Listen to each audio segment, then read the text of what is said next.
আল্লাহু আকবার, আল্লাহু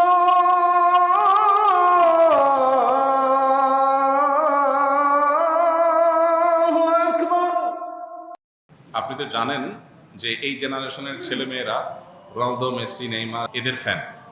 আমি নিজেও রোনালদোকে পছন্দ করি, কারণ সে প্যালেস্টাইনের পক্ষে সবসময় কথা বলে। ইভেন সে তার অ্যাওয়ার্ডও বিক্রি করে সেই টাকা ফিলিস্তিনে দান করেছে। আবার ফিলিস্তিনি শিশুদের জন্য তার অনেকগুলো সংস্থাও আছে। সে মাঝে মাঝেই সালাম দেয়, আবার মাঠে সেজদাও দেয়, মদিনাতেও গিয়েছে। কিন্তু মেসি তো ইসরায়েলের প্রধানমন্ত্রীর সাথে তাদের ধর্মীয় রীতি মানিয়েছে। কিন্তু আর যাই হোক, তারা দুজনেই খ্রিস্টান। এখন আপনার কাছে শুনতে চাই যে তাদের সাপোর্ট করা কি ঠিক? আমি রোনালদোর এইসব কাজের জন্য তাকে পছন্দ করি, কিন্তু আপনি সম্পর্কে কি বলেন? দেখুন, প্রশ্নটা হাসি উদ্রেক করলেও প্রশ্নটা খুবই প্রাসঙ্গিক এবং আমাদের সমাজ বাস্তবতার সাথে সামঞ্জস্যপূর্ণ। প্রথম কথা হলো যে ইমানদার খেলাধুলা কেন্দ্রিক যে উন্মাদনা আছে, এগুলো ইমানদার কখনো নিজের গায়ে মাখাতে পারে না, বা এগুলোর মধ্যে ইমানদার জড়াতে পারে না। এটা তার ইমানের সাথে যায় না। পৃথিবীর যে খেল তামাশা, বিশাল আয়োজন, আমোদ ফুর্তির যে মহা আয়োজন, এটা মূলত যারা আখিরাতে বিশ্বাস করে না তাদের জন্য, যেহেতু দুনিয়াতেই তাদের সবকিছু, অতএব তারা যা খুশি এখানে করে যাবে। ইমানদার আনন্দ করবে, ফুর্তি করবে, কিন্তু শরিয়ার সীমানার মধ্যে থেকে। জীবনটাকে পুরা খেল তামাশায় পরিপূর্ণ করা, এটা কোনো ইমানদারের সাথে যায় না। যে ইমানদার জানে, বিশ্বাস করে, তার আকীদা, তার ঈমান আছে যে সে আল্লাহর সামনে দাঁড়াবে, অনন্তকালের জীবনের হিসাব দিতে হবে, সে আনন্দ ফুর্তি করাটাকেই জীবনের মূল লক্ষ্যে পরিণত করতে পারে না। আজকের পৃথিবীতে এই সমস্ত খেলার যে বড় বড় আয়োজনগুলো আছে, এই আয়োজনগুলো ভোগবাদী পৃথিবীতে, আখিরাত বিমুখ পৃথিবীতে মানুষকে মজা দেওয়ার জন্য, এন্টারটেইনমেন্ট করার জন্য করছে। এর পেছনে মানুষকে ঈমান থেকে বিচ্যুত করা, দিন বিমুখ করা, এই লক্ষ্য উদ্দেশ্য যেমন আছে, আবার এর পেছনে রয়েছে, আমাদের সবার জানা আছে যে এর পিছনে বিলিয়ন বিলিয়ন ডলার বিজনেসের স্বার্থ জড়িয়ে আছে। যেটাকে আমরা খেলা মনে করছি, এটা আসলে খেলা না, এটা আসল খেলা। অতএব সেই খেলার গুটি হচ্ছে আমি। খেলোয়াড় খেলছে, হারলেও টাকা পাচ্ছে, জিতলেও টাকা পাচ্ছে। আয়োজন যারা করছে, বিলিয়ন বিলিয়ন ডলার তারা বিজনেস করছে, বিহাইন্ডে যারা থাকছে সবাই লাভ থাকছে। তাদের গুটি হলো আমাদের মতো সেই সমস্ত সাপোর্টাররা যাদের কোনো লাভ নাই, লস ছাড়া। আমরা উত্তেজিত হয়ে যাচ্ছি, আমরা কেঁদে দিচ্ছি, হেসে দিচ্ছি। এই যে আমাদেরকে বোকা বানিয়ে মাঝখান থেকে তারা তাদের স্বার্থ হাসিল করছে। আমি নিজে যদি খেলি, আমার শারীরিক কসরত হয়, আমার ব্যায়াম হয়, স্বাস্থ্য ভালো থাকে, ইসলাম সেটাকে অ্যালাউ করে। কিন্তু এই জাতীয় অহেতুক কাজে জড়াটাকে ইসলাম অ্যালাউ করে না। নবী সাল্লাল্লাহু আলাইহি ওয়াসাল্লাম বলেছেন, মিন হুসনি ইসলামিল মারই তারকুহু মা লা ইয়ানি। একজন মুসলমানের ইসলামটা সুন্দর হয়, আল্লাহর কাছে গ্রহণযোগ্য হয়, অ্যাকসেপ্টেবল হয়, কোয়ালিটিফুল ইসলাম হয় তখন যখন সে অহেতুক অনর্থক কাজ থেকে বেঁচে থাকে। এখন আপনি যদি এই জাতীয় অহেতুক কাজ, যেটাতে আপনার দুনিয়াবি কোনো ফিডব্যাক আসছে না, আখিরাতের কোনো ফিডব্যাক আসছে না, অর্থবহ কিছু আসছে না, সেটাতে আপনি যদি এরকম মত্ত হয়ে যান, সেটা আপনার ঈমান আমলের সাথে সঙ্গতিপূর্ণ নয়। এই জন্য এটা থেকে আমাদের বিরত থাকতে হবে। এটা হলো মূল কথা। এবার আসা যাক, খেলোয়াড়দের কোনো খেলোয়াড় ইসলাম, মুসলমান, মুসলমানদের স্বার্থ, মাজলুমদের স্বার্থ তার মাধ্যমে রক্ষা হয়। সেই কারণে মুসলিম মাত্রেই তার প্রতি সিম্পেথি চলে আসবে। এটা খুব স্বাভাবিক একটা বিষয় যে একজন মানুষ অমুসলিম হওয়ার পরও তিনি আমাদের স্বার্থ সংশ্লিষ্ট বিষয়গুলোতে আমাদের পক্ষাবলম্বন করছেন। এটার কারণে তার প্রতি একটা দুর্বলতা চলে আসাটা একটা স্বাভাবিক ব্যাপার।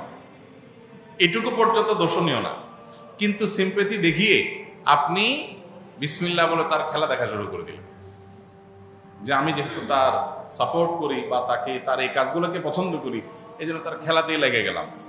তাহলে তো মুশকিল। এখন আমাদের দেশে যে আর্জেন্টিনা, ব্রাজিল,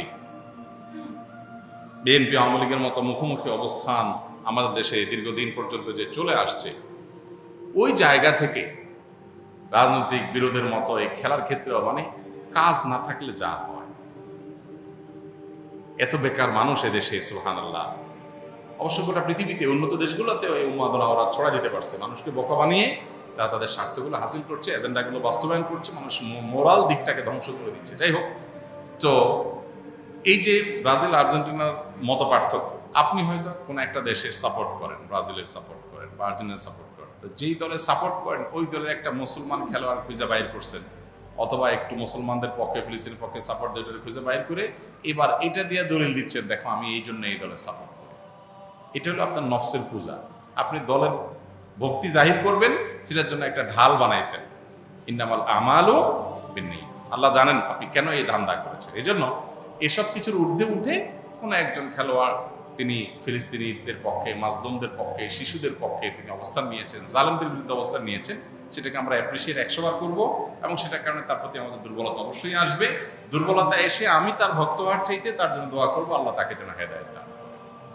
এটা হলো একজন ইমানদারের স্টেপ, একজন ইমানদারের প্রকৃত অর্থে পদক্ষেপ।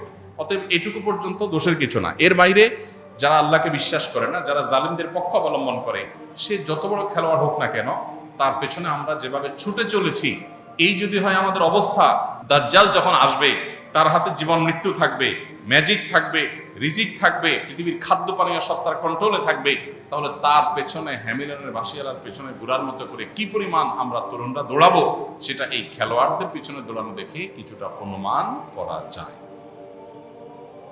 একজন খেলোয়াড়ের পায়ের ভেলকি দেখে যদি আপনি তার ভক্ত হয়ে যান, তার আদর্শ, তার আইডিওলজি, তার ইমান কুফর সংশ্লিষ্ট বিষয়ে তার অবস্থান, তারপরে জুলুম এবং অত্যাচারীদের পক্ষে তার অবস্থানে সব কিছুকে ছাপিয়ে শুধু তার খেলার কারণে যদি আপনি তার ভক্ত হয়ে যান, তাহলে আপনার আদর্শ বলতে কিছু নাই। আপনি জাস্ট একজন আপনার নিজের প্রবৃত্তির পূজারী।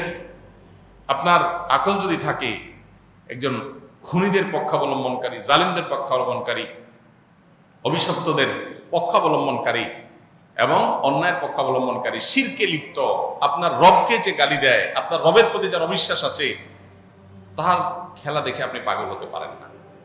একজন লোক অনেক ভালো খেলোয়াড়, অনেক চমৎকার খেলে, অনেক ম্যাজিক্যাল আপনার তার স্টেপ পদক্ষেপ আছে, অনেক তার ভালো পারফরমেন্স আছে।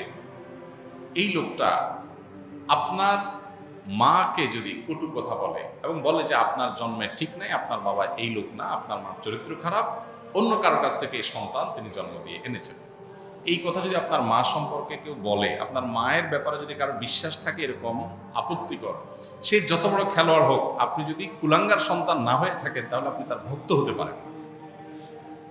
আপনি যে রবের প্রতি ঈমান এনেছেন, সে রবের অস্তিত্ব, রবকে যে স্বীকৃতি দেয় না, বরং সে রব সম্পর্কে যে কটু কথা, কটু বিশ্বাস, ভুল বিশ্বাস, ভ্রান্ত বিশ্বাস রাখে, সে যত বড় খেলোয়াড় হোক, আমার আদর্শ তাকে আমার ভক্ত হতে দেয় না, বাধা দেয়। এটা আদর্শের ব্যাপার। আর যার কাছে ঈমান নামকে আসতে আছে, মুসলমান নামকে আসতে, সে আজকে এর পিছনে দৌড়াচ্ছে, কার কেউ পিছনে দৌড়াচ্ছে। এই যুবকই যদি বেঁচে থাকে আর দাজ্জাল পৃথিবীতে আসে, সবার আগে চোখ বন্ধ করে বলে দেওয়া যায় এই শ্রেণীর যুবকরা দাজ্জালের পিছনে দৌড় দিয়ে চলে যাবে। তার হাতে আরো বেশি ম্যাজিক থাকবে, আরো ভক্ত হওয়ার, ফান হওয়ার মতো বহু আইটেম থাকবে। আমাদের অনেক তরুণরা কোরিয়ার আপনার কি বিটিএস, এই তরুণদের ফান হয়ে যাচ্ছে, অনেক ছেলেরা মেয়েরা। এর কারণ হলো তাদের মধ্যে ঈমানের চেতনা নেই, আদর্শ নেই। তারা আদর্শ তাকে এই সমস্ত অন্যায় থেকে বিরত রাখবার কথা। আল্লাহ আমাদেরকে বোঝার তৌফিক দান করুন।